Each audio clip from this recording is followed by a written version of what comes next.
Di Ulangan 5 itu, kuduskanlah Sabat itu tampak berbeda nih dengan yang ada di Keluaran 20. Kira-kira bagaimana Pendeta? Silakan Pendeta. Terima kasih untuk pertanyaannya. Betul sekali bahwa 10 perintah Allah itu terdapat di dalam Keluaran pasal yang ke-20, ayat yang ke-3 sampai ayat yang ke-17, dan juga boleh dibaca di dalam Keluaran pasal yang ke-5, Ulangan pasal yang ke-5, itu mulai ayat yang ke-7 sampai ayat yang ke-21. Kalau dihitung ada 10. Urutannya juga sama. Dari yang pertama sampai yang ke-10 di Keluaran 20 adalah juga yang sama dari perintah yang pertama sampai perintah yang ke-10 di dalam Ulangan pasal yang ke-5. Pertanyaan yang tadi Jelly tanyakan, apakah ada perbedaan? Lalu lebih spesifik, mengapa perintah menguduskan Sabat di Ulangan 5 tampaknya berbeda dengan yang ada di Keluaran pasal yang ke-20. Mari kita lihat tentang hal ini.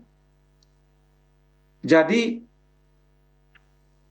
ada penjabaran tambahan tentang alasan menguduskan Sabat pada perintah yang keempat yang dituliskan di dalam Ulangan pasal yang ke-5. Sekarang coba kita bandingkan kedua perintah ini. Yang pertama, perintah yang keempat yang ada di Keluaran 20, tadi sudah kita baca, bahkan dikatakan di ayat 11, sebab 6 hari lamanya Tuhan menciptakan langit dan bumi. Nah, sekarang bagaimana dengan perintah yang keempat yang ada di dalam yang ada di dalam Ulangan, sekali lagi yang ada dalam Ulangan pasal yang ke-5. Mari kita baca. Itu terdapat di dalam ayat yang ke-12 sampai ayat yang ke-15.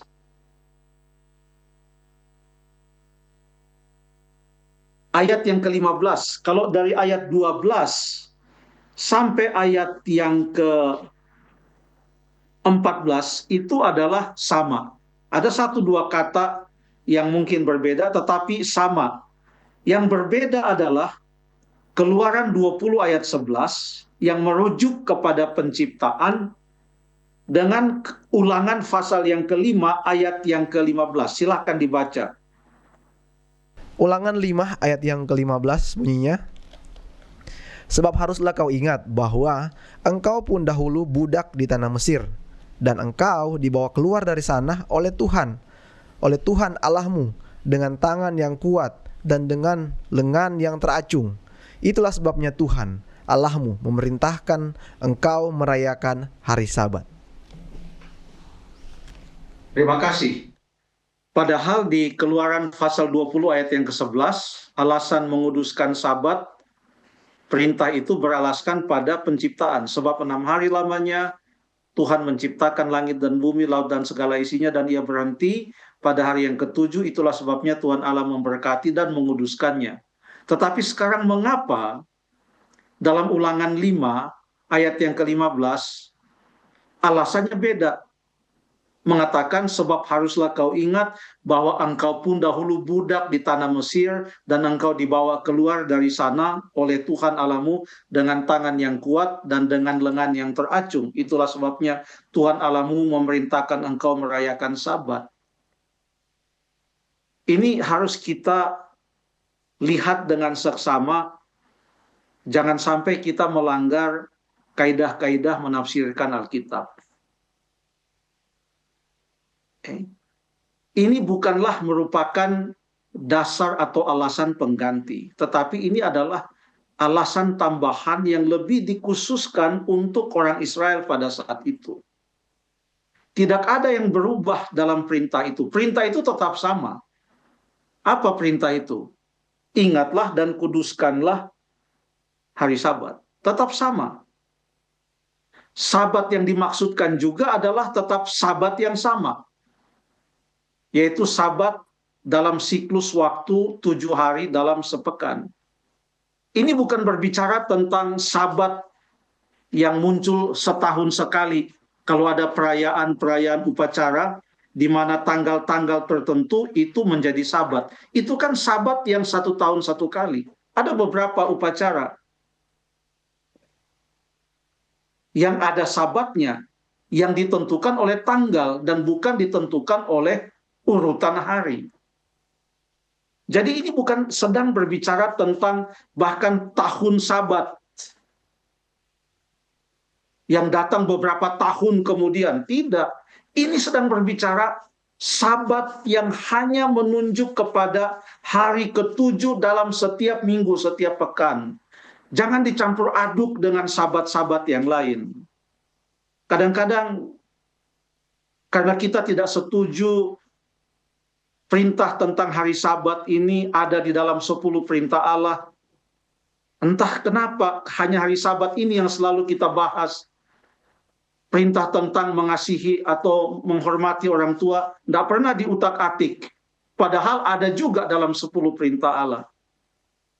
Jangan sampai pada waktu kita mau untuk melemahkan perintah hari Sabat, hari yang ke-7 dalam 1 minggu, hari yang ke-7, hari Sabat, hari Sabtu, berdasarkan Alkitab, jangan sampai kita katakan, oh kalau kamu mau memelihara Sabat, kamu harus memelihara itu Sabat-Sabat setiap tahun. Kamu harus memelihara Sabat yang untuk itu kebun-kebun juga harus diistirahatkan, itu Sabat. Itu semua kan bukan Sabat mingguan, walaupun menggunakan kata Sabat. Kita sedang berbicara berdasarkan konteks yang ada, yaitu 6 hari lamanya kamu bekerja. Tidak ada dikatakan berapa tahun bekerja lalu tahun sekian menjadi Sabatmu. Atau 1 tahun bekerja nanti ada Sabatmu. Itu ada aturan-aturannya yang lain yang ada kaitannya dengan hukum-hukum upacara. Ini sedang tidak berbicara tentang hukum upacara, sedang berbicara tentang hukum Tuhan. Coba di dalam Ulangan pasal yang ke-5. Dikatakan dalam Ulangan pasal yang ke-5 ayat 13, 6 hari lamanya engkau akan bekerja dan melakukan pekerjaanmu. Tetapi hari ke-7 adalah Sabat Tuhan Allahmu, maka jangan melakukan sesuatu pekerjaan. Ini berarti Ulangan pasal 5 dan Keluaran pasal 20 berbicara tentang Sabat yang sama, Sabat mingguan. Setiap hari yang ke-7 dalam 1 minggu. Tolong jangan dicampur aduk. Lalu setelah orang bingung, kita campur aduk, kita katakan bingung kan? Makanya jangan kuduskan Sabat lagi. Kalau mau kuduskan Sabat, sekalian itu yang setiap tahun, sekalian itu yang setiap sekian tahun, tahun Yobel dan lain sebagainya. Jangan kita campur adukkan. Hanya untuk membuat keterangan yang sudah jelas di Alkitab, kita mau buat itu jadi kabur. Jangan sampai kita buat demikian. Ini sedang berbicara tentang Sabat yang sama dengan yang ada dalam Keluaran 20. Perhatikan bahwa kitab Ulangan ini ceritanya itu adalah tentang apa yang Musa ingatkan kepada orang Israel tentang apa yang terjadi sebelumnya. Coba kita lihat Ulangan pasal 1 supaya kita tahu latar belakang kitab Ulangan ini apa. Ulangan pasal 1 ayat 1. Baik, Ulangan 1 ayat 1. Inilah perkataan-perkataan yang diucapkan Musa kepada seluruh orang Israel di seberang sungai Yordan, di padang gurun, di Araba Yordan, di padang gurun di Araba Yordan, di tentangan Zuf, antara Paran dan dengan Tofel, Laban, Hezoret, dan di Sahab. Demikian pendeta. Ayat yang ke-3. Ulangan 1 ayat yang ketiga. Pada tanggal 1 bulan 11 tahun ke-40 berbicaralah Musa kepada orang Israel sesuai dengan segala yang diperintahkan Tuhan kepadanya demi mereka. Terima kasih. Itu jelas dikatakan di sana bahwa kitab Ulangan ini adalah pengajaran atau pembicaraan Musa kepada orang Israel, mengingatkan kembali kepada mereka apa yang Tuhan sudah perintahkan kepada mereka. Dan pembicaraan Musa ini, semua yang dia katakan dalam kitab Ulangan ini, dia ulangi kembali, itu adalah 40 tahun setelah mereka keluar dari Mesir. Sementara Keluaran pasal yang ke-20, Tuhan Allah memberikan itu 10 perintah. Itu pada tahun yang pertama mereka keluar dari Mesir. Jadi ada perbedaan waktu kurang lebih 40 tahun, 39 tahun lah kita katakan ya, kurang lebih. Dari Keluaran pasal yang ke-20 sampai kepada kitab Ulangan ini, termasuk waktu Musa mengingatkan mereka kembali tentang perintah Allah dalam Ulangan pasal yang ke-5. Ya. Jadi kitab Ulangan ini adalah merupakan kata-kata Musa sebelum ia akan meninggal dunia. Karena catatan terakhir kitab Ulangan kan Musa meninggal dunia. Dan bangsa Israel ini sudah 40 tahun dalam perjalanan. Yang keluar dari Mesir umur 20 tahun ke atas menurut catatan Alkitab, karena mereka memberontak melawan Allah, maka mereka itu mati di padang gurun. Ini generasi yang mendengarkan kitab Ulangan ini adalah generasi yang baru. Tetapi sekalipun ini adalah generasi yang baru, Musa katakan dalam Ulangan 1 ayat yang ke-6. Saya baca Ulangan 1 ayat yang ke-6. Tuhan Allah kita telah berfirman kepada kita di Horeb demikian. Telah cukup lama kamu tinggal di gunung ini, majulah, berangkatlah, pergilah ke pegunungan orang Amori, dan selanjutnya aku akan menyerahkan negeri itu kepadamu, masuklah. Lalu ayat yang ke-9. Pada waktu itu aku berkata kepadamu, seorang diri aku tidak dapat memikul tanggung jawab ini dan lain sebagainya. Jadi selalu dia katakan pada waktu itu. Lalu ayat 19 dikatakan, kemudian kita berangkat dari Horeb dan berjalan melalui segenap padang gurun yang besar dan dahsyat. Lalu mengingatkan kembali tentang cerita 12 pengintai. Karena cerita 12 pengintai itu tidak lama setelah mereka keluar dari Mesir. Yang bikin lama itu adalah setelah mereka memberontak melawan Allah, tidak mau mengikuti perintah Allah untuk masuk ke tanah Kanaan berdasarkan kesaksian dari 2 orang pengintai itu, lawan yang 10 pengintai. Maka Allah membuat mereka berputar-putar di padang gurun. Baca ini semua kitab Taurat. Jadi Musa mengingatkan kembali kepada mereka. Kenapa Musa katakan, kemudian kita berangkat dari Horeb. Padahal yang berangkat dari Horeb itu banyak yang sudah mati. Dan banyak yang mendengarkan kitab Ulangan ini belum lahir waktu itu.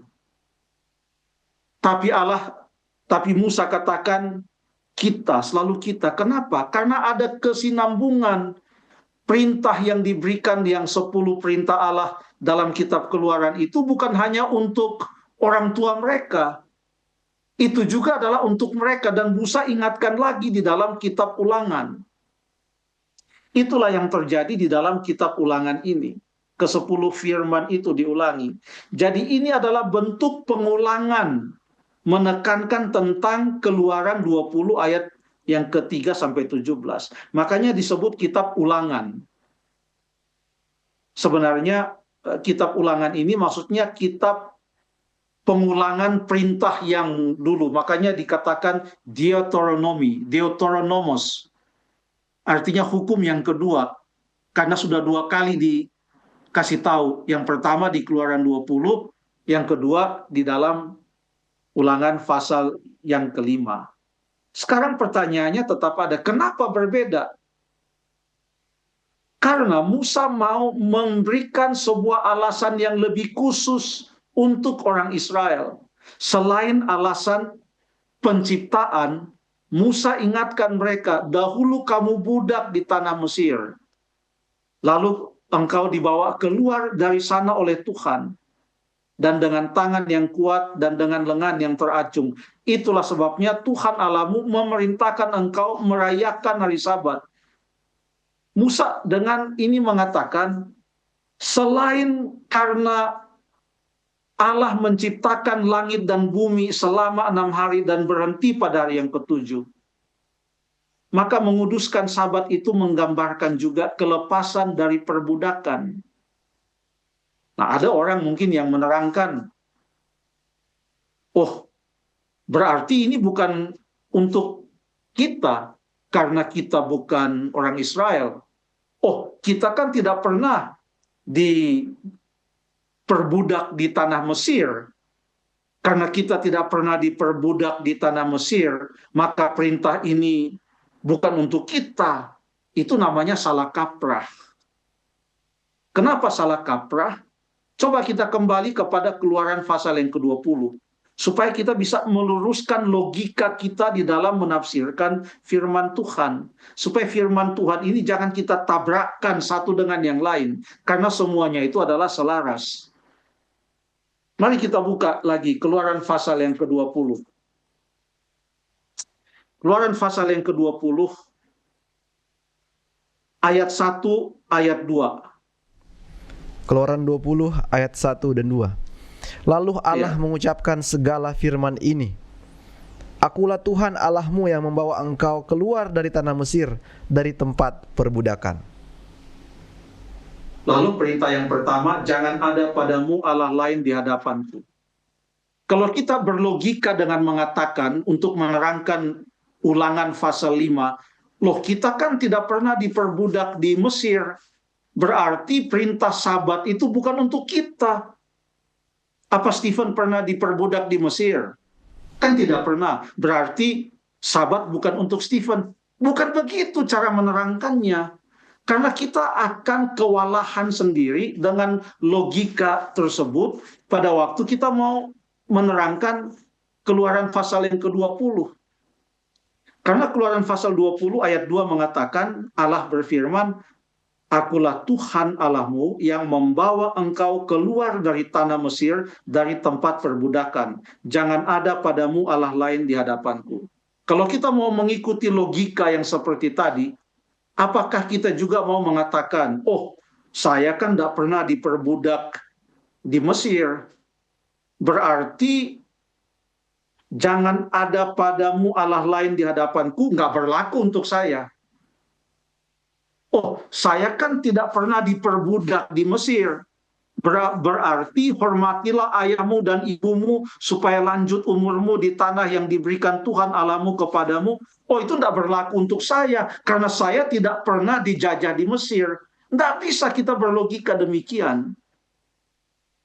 Lalu kemudian ayat 13, jangan membunuh. Oh, ini tidak berlaku bagi saya karena saya tidak pernah diperbudak di Mesir. Ayat 2 di Keluaran 20 memberikan alasan yang sama. Akulah Tuhan Allahmu yang membawa engkau keluar dari tanah Mesir, dari tempat perbudakan. Allah mau membuat ini sesuatu yang personal, supaya setiap orang mengingat pengalamannya bersama Tuhan. Supaya setiap orang mengingat dan mengakui bahwa Tuhanlah pemimpinnya, Tuhanlah yang mengatur kehidupannya, Tuhanlah rajanya. Allah itulah yang merupakan pencipta, pelepas dari perbudakan. Oleh karena itu, turutilah perintah-perintah Allah ini, termasuk di dalamnya perintah hari Sabat. Kenapa? Karena Dia adalah Allah yang menciptakan, Dia adalah Allah yang membebaskan. Jangan terus kita mau melepaskan perintah yang keempat dari 10 perintah ini, meninggalkan 9 perintah yang lain, lalu perintah yang keempat ini kita utak-atik, lama-lama kita katakan, oh sudah tidak berlaku lagi. Tapi kita gagal untuk menerangkan mengapa yang 9 masih berlaku. Padahal yang semuanya ini pendahuluannya sama. Akulah Tuhan Allahmu yang membawa engkau keluar dari tanah Mesir, dari tempat perbudakan. Jadi, saya bisa menuruti perintah Allah dengan mengatakan, "Oh Tuhan, Allah penciptaku, Engkaulah Allah yang selama ini menolong aku dalam kesesakan. Engkau yang memberkati aku. Engkau adalah Allah yang hidup. Engkau tidak pernah meninggalkan aku waktu menghadapi berbagai macam tantangan." Lalu saya pribadi boleh mengingat semua pengalaman saya dalam hidup saya. Lalu saya ambil keputusan dengan demikian, karena Engkau adalah Allahku, maka aku tidak akan ada Allah lain di hadapanku. Aku tidak mau membuat patung yang menyerupai apapun dan menyembah padanya. Aku tidak mau menyebut nama-Mu dengan sia-sia. Dan seterusnya, aku mau mengasihi ayah dan ibu, menghormati mereka. Termasuk aku mau mengingat dan menguduskan hari Sabat. Jadi Allah mau supaya perintah-perintahnya itu bukan kita terima oleh karena alasan orang lain, tetapi alasan yang memang karena hubungan kita dengan Allah juga. Itulah yang ditentukan atau yang diterangkan oleh Musa dalam kitab Ulangan, supaya itu lebih meresap kepada mereka secara pribadi. Tetapi perintah itu tetap sama. Perintah itu tetap sama. Tidak ada yang berubah. Demikian juga perintah yang ada dalam Keluaran 20 dan Ulangan 5. Kemudian saya tanya sesuatu kepada Jelly. Ini perintah yang Musa ulangi di Ulangan pasal yang kelima. Apakah setelah dia ulangi, lalu Tuhan panggil lagi dia ke atas, ayo naik ke atas gunung, saya akan kasih ini 2 loh batu? Tidak. 2 loh batu itu sudah dikasih 40 tahun sebelumnya. Dan kedua loh batu yang dikasih 40 tahun sebelumnya, itulah kedua loh batu yang disimpan di dalam tabut perjanjian. Jadi kalau apa yang sudah disimpan di dalam tabut perjanjian itu, mau diterangkan dengan cara apapun, katakanlah, hormatilah ayahmu dan ibumu supaya lanjut umurmu di tanah yang diberikan Tuhan Allah kepadamu, lalu kita menjelaskan itu lagi, itu tidak menjadi masalah. Karena perjanjian itu sudah diikat. 2 loh batu yang menggambarkan perjanjian umat Allah dan Allah, itu sudah disimpan di dalam tabut perjanjian 40 tahun sebelumnya. Dan perintah-perintah itu sudah bahkan dipraktekkan sebelum ada orang Israel. Jadi itu konsisten dan berkesinambungan. Bahkan pada waktu Musa melihat orang Israel, itu ceritanya di Keluaran pasal 32 sampai 34. Dia turun dari atas gunung, dia lihat orang Israel sedang menyembah patung lembu emas. Maka yang Alkitab katakan dia melemparkan itu kedua loh batu, lalu kemudian pecahlah, hancurlah kedua loh batu itu. Maka Tuhan Allah katakan di dalam Keluaran 34 ayat 1, pahatlah 2 loh batu sama dengan yang mula-mula, maka aku akan menuliskan pada loh itu segala firman yang ada pada loh yang mula-mula yang telah kau pecahkan. Jadi yang dituliskan di loh batu yang baru, setelah loh batu itu dipecahkan oleh Musa, itu adalah firman yang tepat seperti yang ditulis di loh batu yang sudah dipecahkan itu. Tidak ada yang berubah. Mau dijelaskan bagaimanapun juga, itulah 10 firman itu.